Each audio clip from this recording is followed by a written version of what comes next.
Hi, Maria here, and today I want to show you a version of puppy pose that I come into because it's a lot safer for your neck. So come into a tabletop position, hands underneath your shoulders and knees underneath your hips. Make sure that your hips remain over your knees. Take your elbows to the floor underneath your shoulders at about shoulder distance. So your hips are now higher than your head, and if this is enough, you can feel free to stay right here. You can tuck your toes under, or you can take the tops of the feet to the floor, whatever feels better for your knees, and you can always have a blanket under your knees for more support. You can bring the palms together and start to arch the low back, letting the belly drop. And this can be your puppy pose, especially if you're just starting off.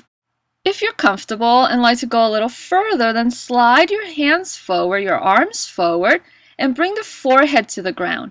As you bring the forehead to the ground, try not to compress the back of your neck, and think of bringing the chest towards your mat and arching the back.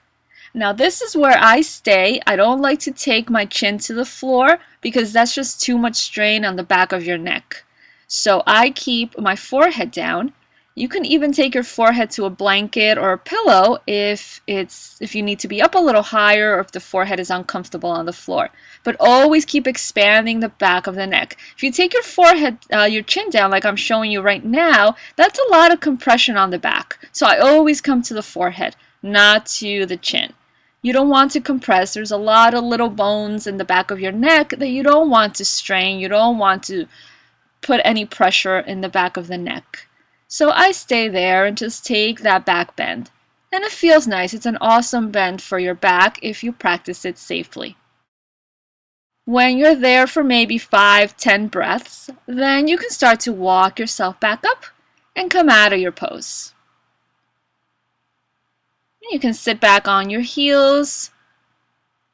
And that's it. Thank you so much for watching, and I will see you next time with a new video.